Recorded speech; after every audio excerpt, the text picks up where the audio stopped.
막국수가 왜 춘천에서 어떻게 시작이 된 거예요? 그 역사도 보셨어요? 화전민들이 먼저 먹었대요. 이 북한에서 내려온 거잖아요, 북쪽에서. 거기서는 이제 고구마나 감자 전분을 사용을 했대요, 주로. 근데 이제 그것이 비싼 건가 봐요, 메밀보다 훨씬. 메밀은 싸고 그러니까 그렇게 시작된 거라고 하더라고요. 근데 왜 이름이 막국수입니까? 너무 막 지은 것 같잖아요. 이름이. 그것도 또 몇 가지 학설이 있대요. 아, 학설이 있어요. 학설이 있대요. 그래서 일단 예상할 수 있지만 막 만든 거 네. 그다음에 메밀에서도 껍데기 부분이 있고 안에 내용물이 있는데 그 내용물과 껍데기를 가리지 않고 막 섞은 게 막국수라고 원래 그랬대요. 막 섞은 거. 네, 보통 이제 안에만 골라서 먹어야 되는데 근데 이름을 잘 지은 것 같습니다. 막국수. 네. 오늘은 그 여기 와서 먹거리 범죄에 대해서 한번 같이 이야기해 보면 어떨까 이제 그런 생각이 갔었던 거고요. 아마 이젠 좀 잘 아실 것 같지만 60년대만 해도 먹을 게 없었다고. 저도 이제 그때 살지는 않았기 때문에 60년대까지는 아니세요? 아 선생님이 그 정도는 아니세요. 죄송합니다. 그래서 그때만 해도 이제 먹을 게 없었다 그러더라고요. 먹을 게 없어가지고 그냥 뭐 닥치는 대로 먹는 그런 분위기였기 때문에 음식 그 사고가 잦았고 음식에 대해서 이렇게 위생 개념이 지금보다 훨씬 적었기 때문에 그래서 뭐 이렇게 그 당시 신문들을 찾아보면 뭐 수학여행 갔던 학생들이 뭐 300명이 집단으로 식중독에 걸리고 뭐 이런 사건들이 그때는 아마 이유가 무슨 단무지였대요. 이유가 단무지에 색소를 뭐 잘못된 색소를 써서 뭐 집단 식중독이 벌어진다거나 아니면 두부에다가 뭐 공업용 뭐 석회를 넣어서 뭐 중금속이 함유된. 그래서 60년대 70년대에는 이런 사건들이 아주 왕왕 있었다 그러더라고요. 저는 예전에 그 생각도 나는데 라면 우지파동. 내노라 하는 라면과 마가린 제조업체가 공업용 쇠기름을 가지고 라면과 마가린을 만들어 팔다가 검찰에 붙들렸습니다. 외국에서 공업용으로 분류된 저질 쇠기름을 수입해 라면을 만든다. 검찰의 수사로 불거져 나온 우지 라면 파동입니다. 라면을 튀기는 기름을 굉장히 뭐 몸에 안 좋은 걸 썼다 그래서 그때까지만 해도 삼라면이 1등이었는데 우지파동으로 녹심으로 전세가 뒤집어졌어요. 변호인 측은 정제하면 공업용 쇠기름도 식용으로 쓸 수 있다고 맞섰습니다.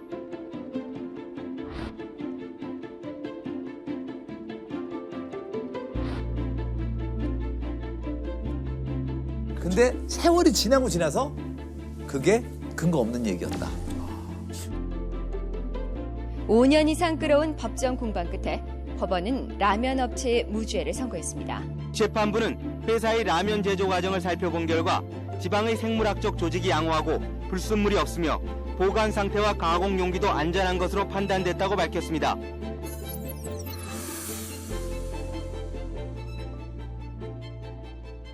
아마 다들 아실 텐데 그 대양 카스테라라고 한때 대양 카스테라가 갑자기 우후죽순처럼 어느 날 그 TV 고발 방송 프로그램에서 뭔가 고발을 한 번 하는 바람에 갑자기 사라져버린 그런 업종이거든요.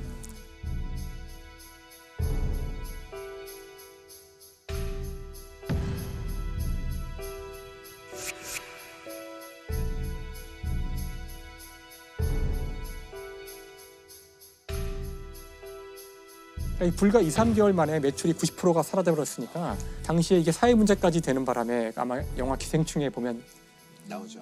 대양 카스테라 얘기 나오거든요. 대양 카스테라가 문제가 전혀 없었던 건 아니라고 하더라고요. 그러니까 이게 이제 과대 광고.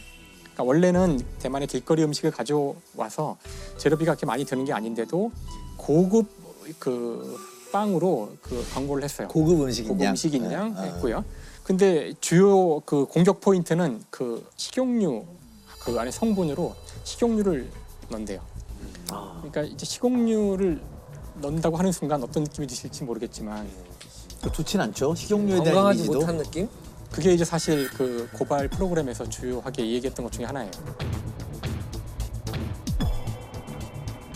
그 대왕 카스테라의 폭신폭신한 맛은 식용유에서 온 거다. 그러니까 사람들이 갑자기 막 느끼해지는 거야. 식용유에서 왔다고 이러면서 사람들은 실제로 강하게 이제 거부감을 느꼈던 거는 식용유 문제였고 식용유로 자꾸 이야기가 가니까 이제 식품 전문가들이 나서서 이제 반박을 하기 시작했죠. 그래서 딴 건 모르겠고 식용유를 첨가하는 건 문제가 아니다. 네. 그 식용유를 넣을수록 빵이 폭신해진대요. 그래서 실제로 식용유를 넣어서 만든 케이크를 시폰 케이크라 그래요. 시폰 케이크.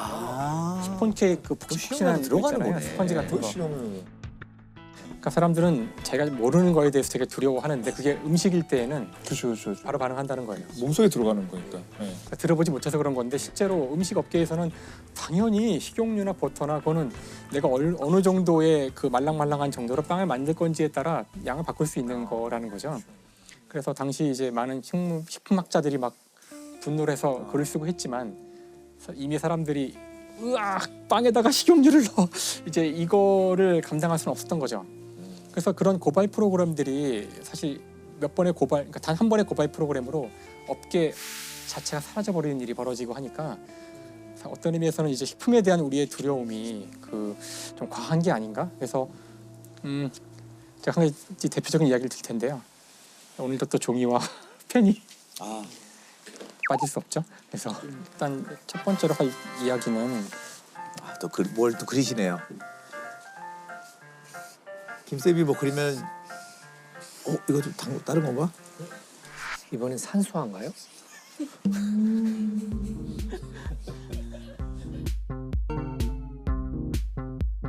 이것도 화학 기호 같은데 또 NH NH 농협이 미완성 벌집 같긴 하죠. 예. 글루탐산이라 그러는 굉장히 중요한 아미노산인데요. 네.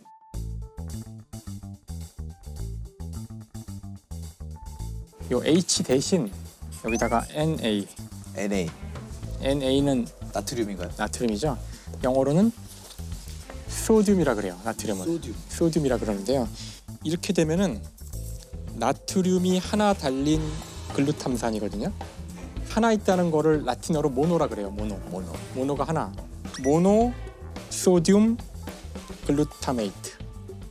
약자로 모노소듐 글루타메이트. MSG라 그래요. MSG. 그게 MSG구나. 그래서 MSG가 이렇게 생겼는데 사실 요 NA를 빼고 나면 아미노산인데요. 아미노산이란 건 뭐냐면 단백질 아시죠? 네. 단백질 없으면 살 수 없는데 우리는 네. 단백질은 아미노산들이 모여서 된 거예요. 그러니까 이건 무조건 있어야 되는 거예요. 이거 없으면 다 죽어요 우리. 네. 여기에 단지 나트륨을 하나 붙인 건데 우리가 이거를 한 몇십 년 동안 먹으면 안 되는 독이라고 인식한 적이 있었거든요. MSG를 넣었다 그러면 어떤 생각이 드시나요? 그냥 인공의 무엇을 그러니까 자연 친화적이지 않은 걸 먹은 느낌? 그렇게 이미지가 돼 있는 것 같아요. 그렇죠. 그래서 MSG는 일본 과학자가 20세기 초에 만든 거예요. 그러니까 나트륨을 붙인 것이 바로 이 사람이 한 일이죠.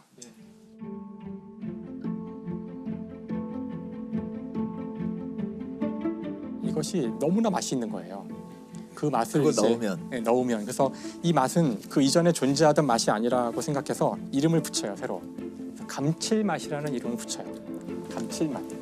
네, 만든 다음에 제품을 만드는데 아지노모토라고 팔아요. 아지노모토. 그러니까 아지는 맛이에요. 맛. 미고요. 맛 미자. 또 모토는 원소할 때 소예요. 그러니까 맛의 무슨 요소 이런 뜻이죠. 이제 이게 나중에 우리나라에 수입돼서 이 말을 그대로 한국말로 풀어요. 맛의 근원, 이게 미군이에요. 그러니까 아지노모토가 한국에 들어와서 미군으로 만들어지는데 근데 초기에 만들어진 아지노모토는 대량 생산이 힘든 체제로 만들어졌기 때문에 되게 비쌌어요. 대량 생산 방법이 개발되기 전까지는. 그래서 아주 부유한 사람들이나 쳐서 먹을 수 있는 아주 고급 향신료였고요. 근데 이게 이제 싸지니까 대량 생산 공법이 개발된 다음에 싸진 다음에는 각종 식당에서 대량으로 그러니까 한국과 일본만이 아니라 이제 중국도 많이 썼고 근데 그렇죠. 다 들어가죠. 네, 사람들은 어느 시점부터 이제 MSG 미분은 절대로 넣어서 먹으면 안 되는 건강에 가장 나쁜 음식 중에 하나라고 이제 알려지게 되는데요. 그러니까 미국에 있는 중국 식당에서 1960년대 말에 사람들이 이렇게 뭔가 복통을 자꾸 일으키고 그랬는데 중국 식당에서 음식을 먹고 이제 소문이 퍼지기 시작해요. MSG 때문이라는. 그래서 이제 우리가 그거를 그 차이니스 레스토랑 신드롬이라 그러는데 중국 식당 신드롬, 중국 식당 증후군.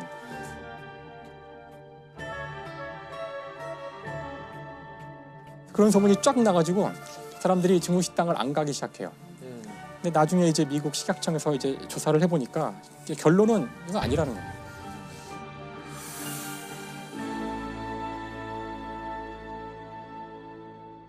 근데 하여튼 한동안은 이 MSG에 대한 규제가 각국에 생기게 되고 한동안 사실을 안 다음부터는 이제 한 나라 두 나라씩 이거에 대한 규제를 다 철폐하기 시작해요.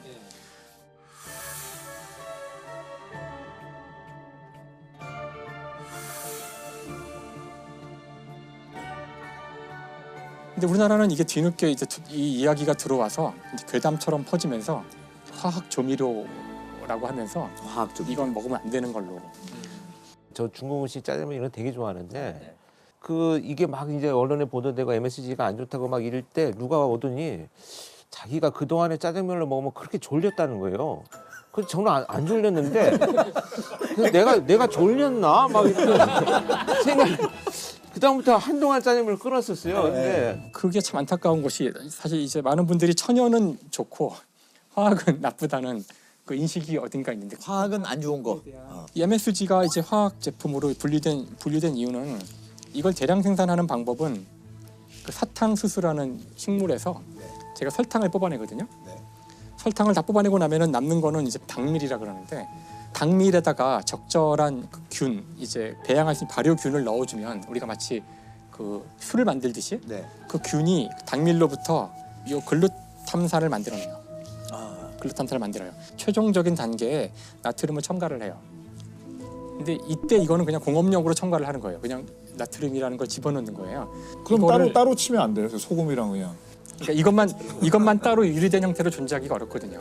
그 과정 때문에 우리가 이것을 이제 화학 제품으로 분류하게 돼요. 보통 저희가 공업으로 만들지 않을 때 쓰는 방법은 멸치와 다시마를 삶는 거예요. 아, 그렇죠. 그게 우리나라의 가장 기본이 되는 육수 중에 하나잖아요. 그래서 그렇게 뽑아낼 수도 있고요. 근데 그런 경우 굉장히 많은 비용이 들죠. 근데 멸치 다시다에서 그 파면 이게 딱 나오는 거예요. 그렇죠. MSG 그렇게 만든 거랑 똑같아요. 그러면 뭐 화학 저도 공업. 지금까지 계속 이거 그냥 화학 물질이라고만. 아니 결국 모든 건 화학 물질이에요. 우리도 화학 물질이에요. 사람들의 큰 이제 그런 오해, 의미에서, 예. 오해죠. 그 어쨌든 화학 물질이어도 나쁘지 않다라는 거잖아요. 이게 나쁠 수가 없는 것이 이게 물에 들어가면 NA가 떨어져 나오거든요. 이거는 글루탐산이니까 우리 몸에 필수로 필요한 아미노산이고 NA는 소금이에요. 그렇죠. 소금, 나트륨, 소금. 이게 나쁠 수가 없거든요. 예. 그래서 진짜 웃기는 거는 이 MSG 같은 경우는 이미 다른 나라에서는 다 이게 위험하지 않다는 판결을 내려서 자유롭게 사용하고 있고요. 근데 우리나라에서는 여전히 라면에 아직 못 넣을 거예요. 몇 번 넣으려고 할 때마다 사람들이 저항을 MSG를 대체할 수 있는 다른 걸 넣어요.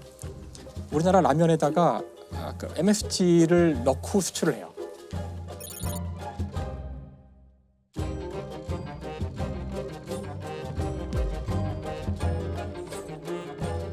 맛이 확실히 좀 다르긴 해요. 외국에서 라면 그러면. 수출하는 라면에는 이걸 안 넣고 MSG를 넣어서 수출을 해요. 야, 이거 근데 상반된. 국내에서는 MSG를 아직도 못 넣고 있어요. 이 먹는 것에 대한 문제는 참 완전히 둔감해질 수도 없는 문제고 사실 쉬운 문제는 아닙니다. 예. 지금 아마 시청자 여러분들이 각자 듣고도 난 그래도 기분이 그래서 못 먹겠어 하시는 분 계실 거고. 그러니까 모든 물질은 다 많이 먹으면 독이기 때문에 MSG도 어느 이상 먹으면 독성이 있거든요. 식품에서는 사실 고르게 그냥 먹는 게 가장 좋은 거고.